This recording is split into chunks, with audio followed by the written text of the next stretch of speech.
Hi all, this is Nagarjuna. Welcome to my channel. ఇవాళ ఈ వీడియోలో మనం కొత్తగా ఇంతవరకు మనం వర్బ్స్ చూసాము. ఇప్పుడు ఇడియమ్స్ చూద్దాం. అందరూ ఈడియమ్స్ అంటారు. Idiom, idiom. ఇలా చెప్పాలండి. Idiom, idioms, idioms. రైట్. ఇందులో మొదటగా నేను ఇప్పుడు తీసుకున్నాను ABC.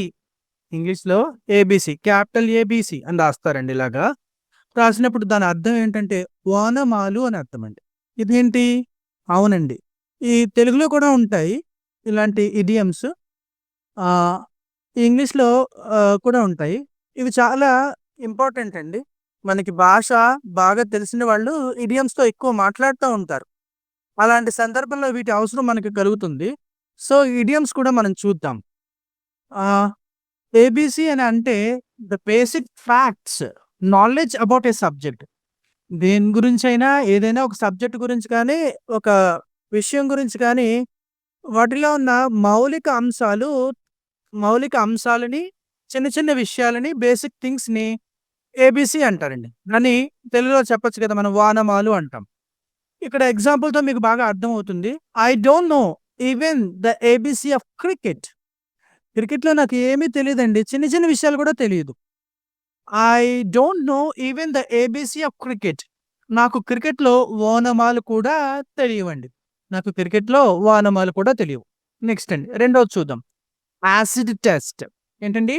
Acid test or else litmus test. దీన్నే యాసిడ్ టెస్ట్ అంటాము, లేదా లిట్మస్ టెస్ట్ అంటాం. కఠిన పరీక్షను చాలా టఫ్ టెస్ట్ అండి. ఓకేనా? Right. The match against the Australian team is an acid test, is a litmus test. Litmus అని తీసుకుంటే ఏ పెడతాము, యాసిడ్ తీసుకుంటే యాన్ పెడతాము. The match against the Australian team is an acid test for the Indian cricket team. Right. దీనికి రెండు పదాలు ఉన్నాయి, litmus test and acid test. Australia జట్టుతో జరిగే మ్యాచ్ భారత క్రికెట్ జట్టుకి ఒక కఠిన పరీక్ష. రైట్. మూడోది చూడండి, in 9 days wonder. 9 days wonder, 3 నాళ్ల ముచ్చట. ఏదైనా ఒక విషయము చాలా గొప్పగా స్టార్ట్ అయ్యి కొన్నాళ్ల పాటే వాటిది బాగా జరిగి అంతలోనే అది ఉసూరు మనిపోవడాన్ని 3 నాళ్ల ముచ్చట అంటాము. ఇంగ్లీష్లో దాన్ని in 9 days wonder. Their marital life has become a 9 days wonder as ante because they got divorced in the early months of their marriage. వారి వివాహం జరిగిన తొలి నెలల్లోనే విడాకులు తీసుకోవడంతో వారి వైవాహిక జీవితం 3 నాళ్ల ముచ్చటగా మారిపోయింది. Their marital status has become a 9 days wonder as they got divorced in the early months of their marriage. Next అండి, నాలుగోది చూద్దాం. ఎ రెడ్ లెటర్ డే. చరిత్రలో కానీ, ఎప్పుడైనా ఒకరి జీవితంలో కానీ, ఒక ముఖ్యమైన రోజుని కానీ, సంవత్సరాన్ని కానీ ఇలా చెప్పేటప్పుడు a red letter day, an important day of somebody or something. The year, example అండి, the year 1947 is a red letter day in the Indian history. భారతదేశ చరిత్రలో 1947వ సంవత్సరం అనేది అత్యంత ముఖ్యమైన రోజు, సంవత్సరం అండి. ఓకేనా? Red letter day. రైట్. ఏ వైట్ లై. చిన్న అబద్ధం. ఎదుటి వ్యక్తికి ఎవరికి ఎలాంటి హామ్ ఉండదు, నష్టం ఉండదు. ఏదో ఊరుకూరికే అంటారు కదా, ఇలా చిన్న అబద్ధాన్ని ఏ వైట్ లై అంటారు. ఎగ్జాంపుల్ చూడండి, I'd rather tell my mother A white లై. I mean to say I would prefer tell my mother a white lie than tell the truth and upset her.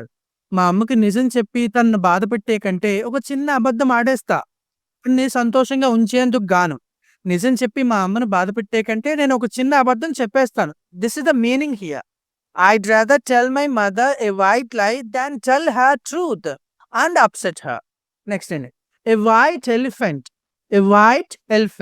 యాక్చువల్గా ఎలిఫెంట్ నిర్వహణకు కష్టంగా ఉండేదాన్ని, భారంగా తయారైన దాన్ని ఏ వైట్ ఎలిఫెంట్ అంటారండి. ఓకేనండి. ఎలాగా? ఏ వైట్ ఎలిఫెంట్. చూడండి, ఒక పెద్ద బ్రాండ్ కార్ కొనేసారు. దాంట్లో మైలేజ్ కూడా చాలా తక్కువ. పార్కింగ్ స్పేస్‌కి ఎక్కడికెళ్ళినా చోట చాలా ఇబ్బంది.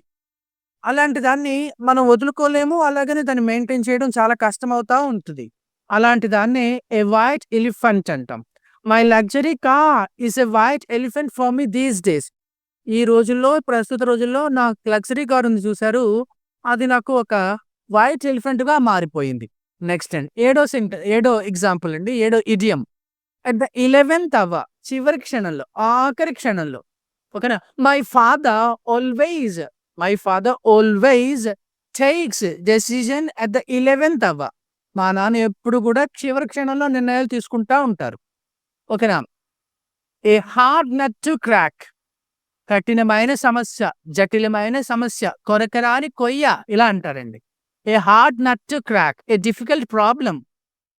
Finding a government job is a hard nut to crack at the present days.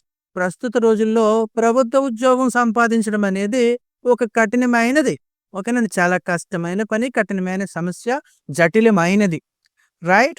Next అండి. 9th వన్ చూద్దాం. At a stretch. At a stretch అంటే కంటిన్యూయస్లీ, ఆగకుండగా, ఒకదాని తర్వాత వెంటనే. ఓకేనండి. She used to read books for hours at a stretch in those days. ఆ రోజుల్లో ఆమె గంటల తరబడి పుస్తకాలు రెస్ట్ లేకుండా, గ్యాప్ లేకుండా చదువుతా ఉండేది at a stretch. How many biryanis can you eat at a stretch? మీరు గ్యాప్ లేకుండా ఎన్ని బిర్యానీలు తినగలరు? I can eat 2 biryanis at a stretch. ఇలా అని చెప్పొచ్చండి. నెక్స్ట్ అండి. 10th వన్ చూద్దాం. A milestone. A milestone, a very important event. Event అంటారు అందరూ. ఎలా చెప్పాలండి? ఈవెంట్. ఏ మైల్ స్టోన్ అంటే చాలా చాలా ముఖ్యమైన సంఘటన. చరిత్రలో కావచ్చు, జీవితంలో కావచ్చు, ఎప్పుడైనా కావచ్చు. Mile stone. The discovery of penicillin was a mile stone in medical history. Penicillin మందు కనిపెట్టడం అనేది మెడికల్ హిస్టరీలో అతి ముఖ్యమైన సంఘటన. ఇలా చాలానే ఉంటాయి ఇడియమ్స్. వాటిలో రెగ్యులర్‌గా అందరూ వాడే వాటిని కొన్ని ఎన్నుకొని ఈ వీడియోలో చెప్పడం జరిగింది. అలానే నెక్స్ట్ వీడియోలో మరికొన్ని ఇడియమ్స్‌తో మీ ముందుకొస్తాను. Thank you so much watching my video. If you like my content please subscribe my channel. చాలామంది చూస్తున్నారు, అలానే లైక్ చేస్తున్నారు కూడా. కానీ సబ్స్క్రైబ్ చేసుకోవట్లేదు. I'd like to request my viewers to subscribe my channel. If you subscribe my channel, I can feel lots of confidence. Thank you so much watching my video. Right.